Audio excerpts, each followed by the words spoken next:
All right. Let's see. We are live. Got a weird shadow going on.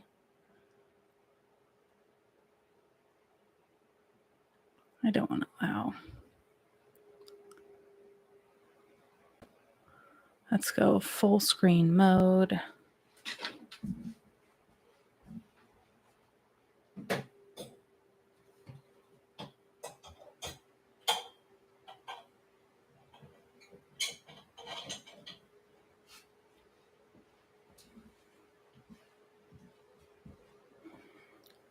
All right, we got one person live. Awesome. Okay.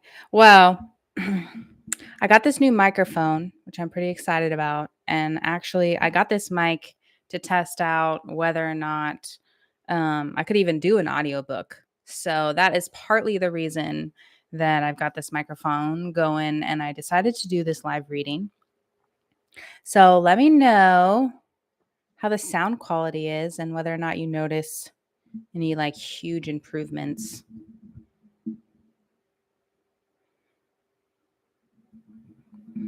Okay. I hate that there's my shadow behind me. I feel like that's very distracting. But we're here for a book reading, right? So, okay.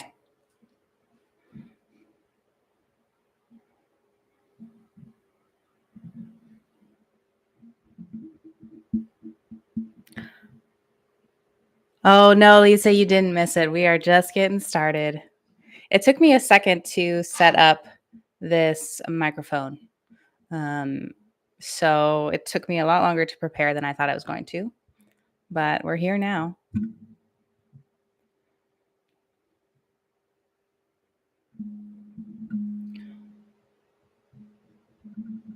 When I first set this guy up, I was like, wow, this looks so fancy. It's kind of nerve-wracking. All right. So, what's going to happen today is I'm going to read for about 20 minutes. I'm going to keep it as uninterrupted as possible.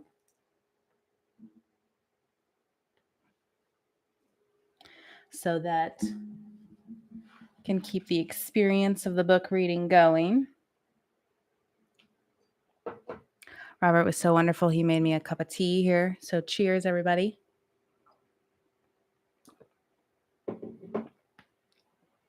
All right. And without further ado, and for your listening pleasure, I present TravelWritePaint, a footpath from Mexico to Canada.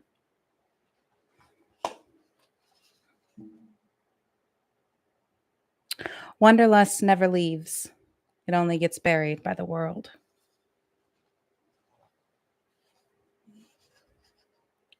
July 1st, 2012. I am 22 years old. I work at the Black Bear Diner in Mount Shasta, California. On a random day in late spring, I meet them, a large group of hikers fresh from the trail. They order massive stacks of pancakes and drink the coffee before I can brew another batch. They laugh easily and smell of nights spent in the mountains. What is it like? I ask a hiker who sits at my bar. The greatest adventure. January 1st, 2024. Chattanooga, Tennessee.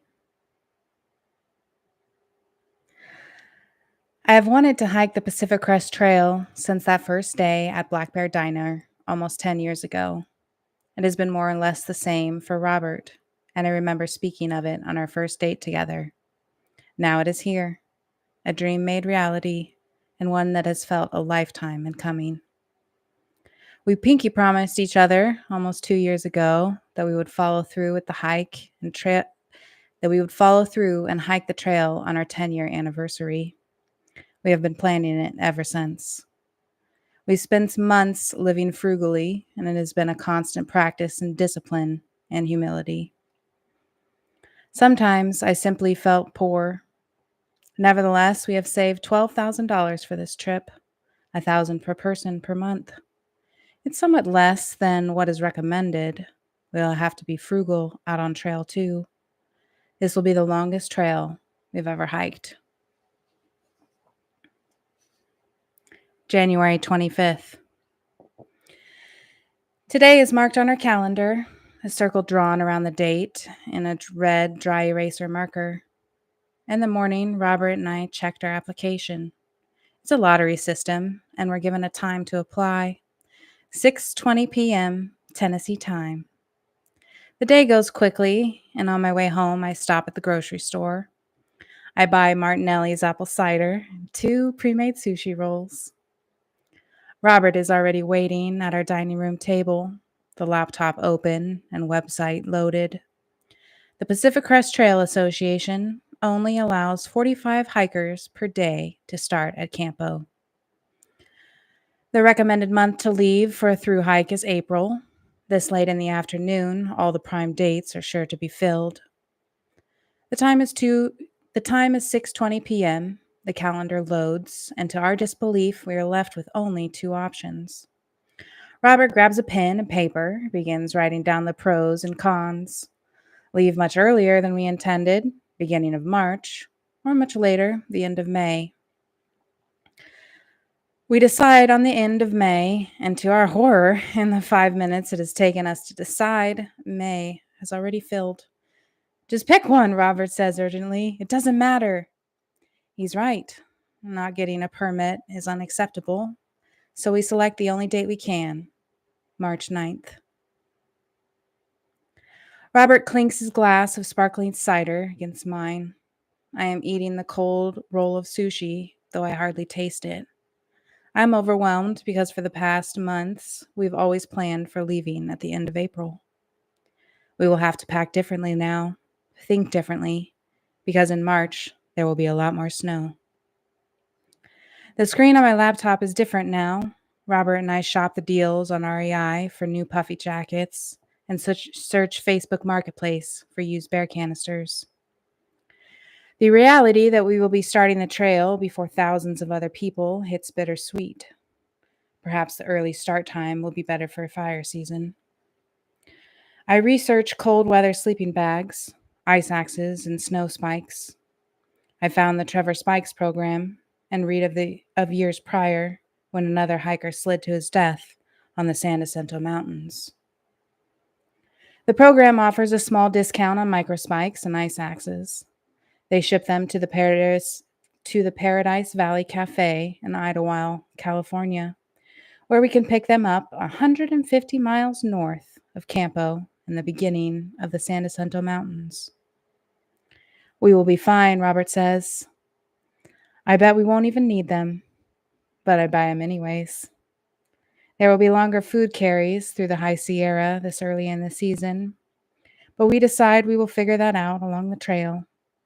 We have 750 miles before the Sierra to learn. This trail isn't going to go how you think, Robert whispers to me. He sits next to me, the both of us hunched over the computer as we research our plane tickets. Ready or not, this trail is happening, I whisper back. Robert places his hand over mine, and together we click the button to buy our one-way tickets to San Diego.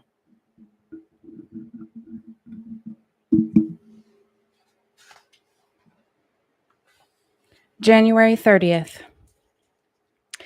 They tell you to make a plan, but they also say when you get on trail to throw it out and just let be what it'll be. I knew this. Knew that with through hiking comes the unexpected. I didn't think, however, we would be throwing away our plans before we even stepped foot on trail. Leaving early has changed everything. We need to replace more of our gear than I thought, but Robert isn't worried. I've done more with less. He reminds me of the times we've traveled with very little. We are both stressed and excited. It ebbs and flows as one second we are fine and the next arguing over the smallest things. Robert is always the one to stop us, pulling me into his arms. How's the planning going? My friend Erica asks. The 3 of us sit together on the mats at the climbing gym. Robert catches my eye before smiling mutely, and I shrug. I don't even know how one plans a through hike, she says. I laugh. Well, first you save a lot of money. Then I mime blowing it all away, and the chalk leaves my fingertips in a white cloud. Then you spend it all on top ramen, Robert explains. So begins the epic trail of our lives, the hardest thing we have ever done. Whatever happens, Robert and I will be together, and we will have one more story to tell. I think we will be able to rent out our entire house. February 9th. Today marks exactly 1 month until Robert and I depart on the Pacific Crest Trail heading northbound from Campo, California. This is insane. Or is it? I met an elderly woman yesterday. Her hair was pure white, and she walked with a slight hunch. As she shuffled past my table, her eye caught on Robert's watercolor painting of the Eiffel Tower. That's on my bucket list, she said absentmindedly, and then continued past. I couldn't help but wonder if it would remain unchecked on her list. Never before has what we are doing seemed so right. Tomorrow is never promised. I print out an ad and hang it on a billboard at the gym, and when I get home, I post an ad on Facebook. I must say, our 2 rooms are cute, and I'm proud I have furnished both secondhand. February 23rd. Another elderly woman called me beautiful. I wish I had I wish I had a day in your body. I'd ruin your reputation. What a funny reminder to enjoy my youth. Whenever I get overwhelmed with thoughts of the trail, I repeat my mantra, just make it to Black Bear Diner. Today, Robert and I bought 15-degree sleeping bags and 3 pairs of socks. 15-degree sleeping bags and 3 pairs of shoes, each on sale from last year's generation. We send 2 of the pairs to Robert's mother's so she can ship them as we need. We've decided not to ship any other boxes or resupplies, knowing there will be plenty of opportunities on trail if we discover we need anything. We argue for a time about food bags versus bear canisters, Robert wishing to hike with the canisters right away rather than ship them to the Sierra. It's safer, Robert says. He's right.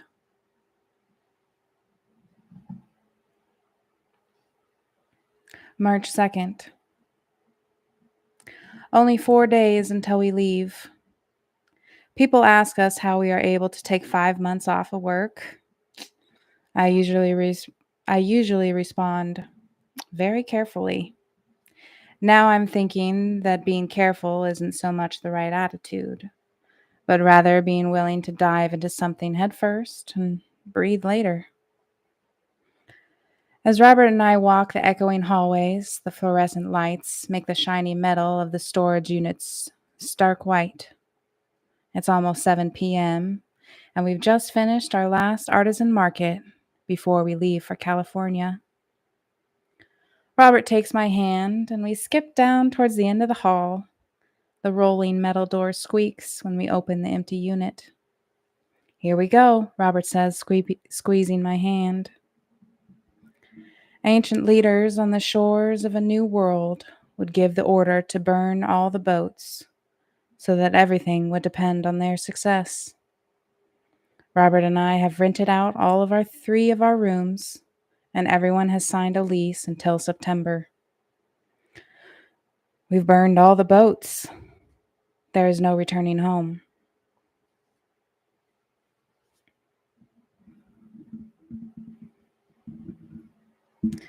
March 5th.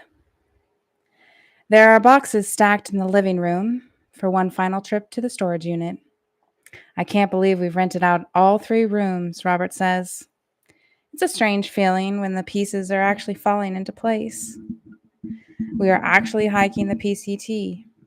It feels unreal. It feels impossible. I sit at the table, a hot cup of coffee in hand. Robert is painting. The first illustrations that will be in the book. He smiles at me before returning his sea blue gaze to the small painting. I take a deep breath. Are you ready for this? I ask. Robert responds without looking up. Nope, but we're doing it regardless. I smile, though he doesn't look up to see me. I think perhaps we will always feel this way.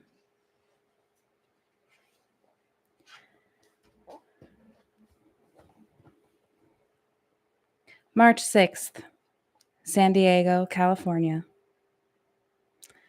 I don't think I want to do this, I say playfully as we wait in the plane boarding queue. Robert replies, smiling. We don't have a choice now. There's nothing to go back to. There's nothing, I repeat in a whisper, and Robert slowly shakes his head. We are quiet then, as we let the words hang in the air. We arrive in San Diego at 10 a.m., a short Uber ride to the beach bungalow hostel, and then we are watching the ocean waves. The weather is perfect, sunny and warm, so we walk the boulevard, watching the surfers in the distance. Robert and I sleep in the dorm room at the hostel. When we get to the room, Robert asks, just snuggle me for a moment? The bed is small, a twin, but he scoots over to let me in.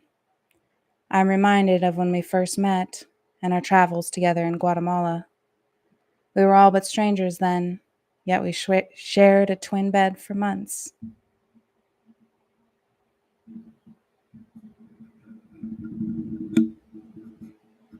March 7th. It's 8 a.m. Chattanooga time. I know because I haven't reset my watch. For some reason, I like to know the time of home, at least for a little while. There is coffee, and Robert and I take it to the outside deck to watch the waves. The tide is in, and where we walked yesterday is consumed by waves. Afterwards, we walk again, hand in hand and barefoot on the sand. When I draw our names out on the ground, Robert pulls me into him, and I rest my head on his shoulder.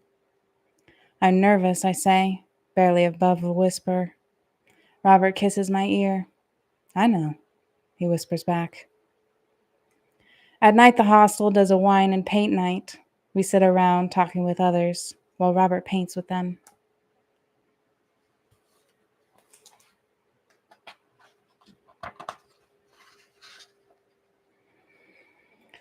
March 8th, 2024. Miles hiked, 7.5. Campo, the Pacific Crest Trail. We take public transit. The first bus is late, and by the time we reach the train, Robert and I are both nervous we will miss the next and only bus to Campo. We arrive off the train, and with 3 minutes to spare, we begin running as soon as the train doors open. We run towards the parked buses, searching the sides for the bus numbered 849. A tall man with a white beard yells at us from across the railing. Where are you running to? Canada? He laughs, then tells us reassuringly that he won't leave without us. Get your cameras ready, the bus driver Carrie tells me once we've hit the road. You're about to see a sight. We crest a hill, and the view beyond is the border wall, extending across the land. I've never seen the border with Mexico, and the sight strikes me. I pick them up because border control can't mess with me in the public bus, Carrie says. I take them to the camp, and they always cry with gratitude because they have been walking for days. It's not lost on me that Robert and I have also decided to walk across our country, except our trip is by choice. You'll be needing fuel, I take it, the bus driver says as he pulls over. Just across the street, there's a large green building, the last stop before we begin the trail. That's a trail angel, the driver points to the older man, waiting by a truck. He'll take you where you need to go. Mail Bob greets us, says, I got the name because I always come this way to get my mail, and started picking up hikers along the way. Mail Bob waits as Robert and I shop. Inside the green store smells like meat and onions. We get a can of fuel, pick up extra snacks, and order 2 sandwiches. Mail Bob drives us to the southern terminus on a dirt road half washed out from the rain. He points to a tree with a PCT sign. That's the way. There are 3 people waiting at the terminus. They check our permits and give us black Ziploc bags to pack out our toilet paper. Do you want a picture? The woman asks. It's all unreal, a blur. And though we have been planning it all this time, it feels too quick. Let's go touch Mexico, Robert says, beaming at me. We walk to the iron wall, each slide a foot through the bars to touch the other side. We grin at one another, like children escaping into the wild. And just like that, we are hiking the Pacific Crest Trail. It's half a mile to the equestrian camp. There are several picnic tables, charging ports, and a bathroom. We sit down to eat our sandwiches and speak briefly with a few other hikers. There's a hanging scale, the kind with a hook to test pack weight. Robert's weight, 32.2 pounds. He carries the tent. Mine is 29.8 pounds. I carry the cook stove and our external battery bank. We are hiking 7 miles, just like that. We make camp with a view of a small lake that reflects the pink sky. We sit on top of the world, the valley below us. It still feels unreal. Robert paints beside me, and the light leaves the valley. It is dark by the time we eat a dinner of instant refried beans and mashed potatoes, a surprisingly delicious mix. Afterwards, we wash our cups by splashing water in them, swirling it around, then drinking it. I know it will take time to remember things, to relearn how to be more efficient. One day down, I think, then stop because it's overwhelming thinking of all the miles we have to Canada.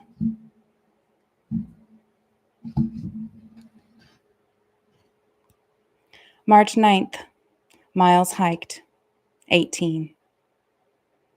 I wake to a melody of birds and golden sunlight.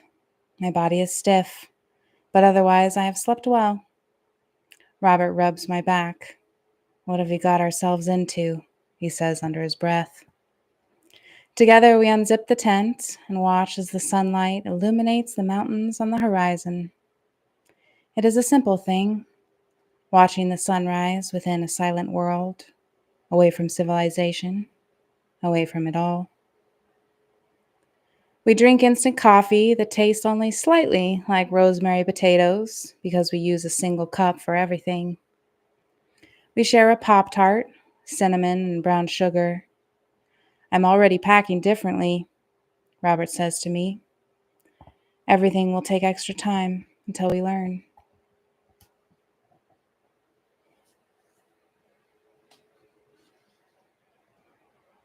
We run into another hiker, Tink Tank. She tells us she is from Chattanooga. We talk of our small world as we filter water in the shade. Robert has decided the bear canisters aren't worth the wait. He says, I'll send them ahead to the Sierra. The morning bleeds quickly into the afternoon, and soon we are near the bait shop, which serves hamburgers and ice cream. It's 1/10 of a mile, I tell Robert. It's comical because only a few short hours ago we told ourselves that we had plenty of food. Let's just go, Robert says. So we do. We're listening to Dark Tower by Stephen King, and it makes the day go quickly. We reach a campground just as the sun sets beyond the horizon. There's a sign on the left, Trail Magic. A man named Mega Trash Pop-Tart has set up his van with food and gives us burgers, cookies, and sodas. It's the perfect beginning. But then the temperature drops and the night turns cold. We're all going to get to the Sierra too quickly, another hiker says forebodingly. March 10th, miles hiked, 19. Today marks our 10-year anniversary, and we are hiking the PCT. Just like we always wanted, baby, Robert tells me. Is it strange to high five for your 10 years? Because we do. Robert kisses me then on the dusty hot hills of Southern California. I never thought I could love someone so much. It is morning, at least I think it is, but perhaps I have just fallen asleep. The inside of our tent fly has frosted from the condensation. The ground is hard, and I've half rolled, half been scooted off my sleeping mat.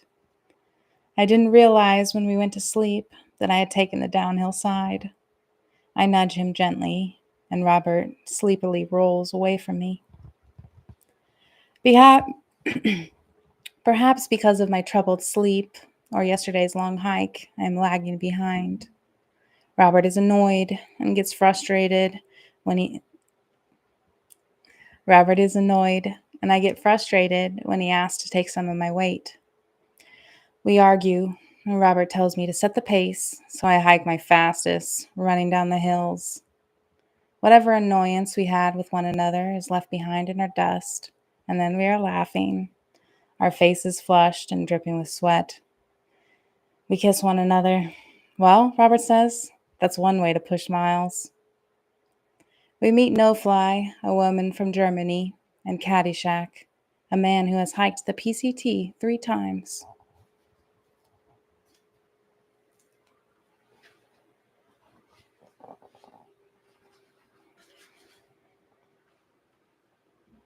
March 11th, miles hiked, 20. Bypass, Mount Laguna. It was cold in the night, and we zipped our sleeping bags together.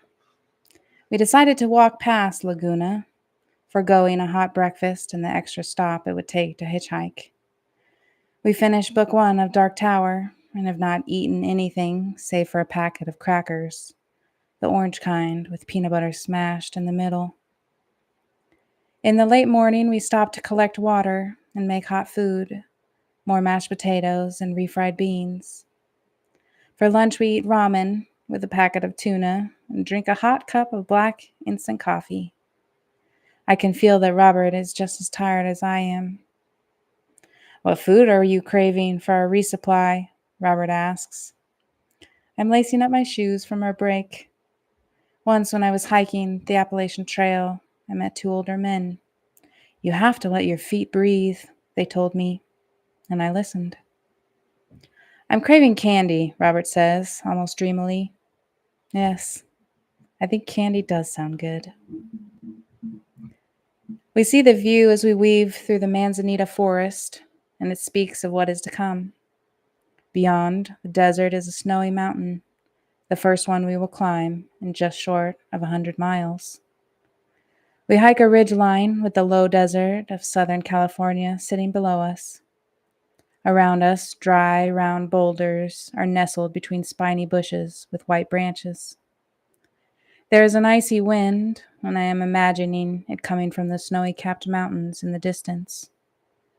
We hike in our jackets for the entire afternoon. We really are on an adventure, I say, and Robert smiles at me. Yes, my love, we are. Dinner is a shepherd's pie of ramen, beans, and mashed potatoes.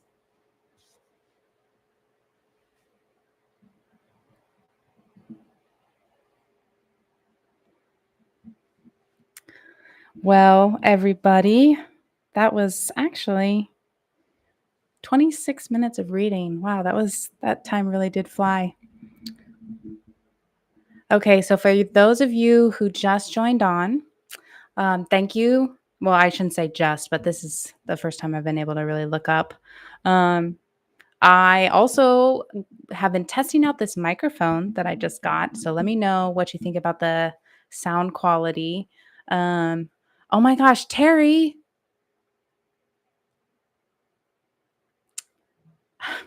Thank you.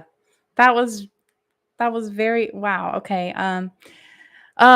Lisa, Shivey, I'm so glad you got to come on, Shivey. Sorry I missed the rest of the reading. Larry, I don't know when you jumped on, but you didn't miss it. Terry, I miss catching up with you and Robert and looking forward to your southbound. Oh, Terry, thank you so much. That is so kind. We are so looking forward to it. Great audio. Sounds good here. Sounds great. Thanks so much, y'all. All right. Well, I'm going to say that was a great success. Y'all, I've never did any sort of live reading before, so I was a little bit nervous and it took me a little bit longer to set up than I thought. But I absolutely love reading this. I feel like I get to read it how I hope others would read it and listen to it. And it's a really, really cool thing. So, really, really thank you so much for tuning in. Mike sounded great. Does your reading voice? Oh, thank you so much. That is so kind. I would love to do this again, y'all. This was such a cool experience. Shivy loved it. Thanks so much. Well, we made it to March 11th. March 11th, 2024. We just bypassed Mount Laguna. So I'm going to mark that with my little bookmark here. And let us set up another live reading. Yeah, please. This is where I'm responding to comments, y'all. So send them my way. You're good at this. It's your story. Oh, Bob Ross, wow, that was so awesome. Well, that 20 minutes went by really fast. I think next time I'd be down for a little bit more. I do have my tea here. Drink my tea. Robert is so sweet. He made me a cup of tea. Thanks so much, Boss Bae. Thank you guys so much for joining. I'm going to do another live reading and I will make an announcement on that. Awesome. You have such a great voice for that. Oh, thank you. Well, I really do hope that those who weren't able to get the book are just going to be able to enjoy this audiobook. And you have such a great voice. You guys are so sweet. You're awesome. I just want to stay on now that I'm talking to y'all. But okay. That's awesome. Okay. Thank you all so much. We will do another live book reading. Today's Wednesday. I'm trying to do another one. I will make an announcement when we're going to do another live one, but this live book reading was just wonderful and definitely we will do another one soon. Thank you all so much for joining and I will catch you next time.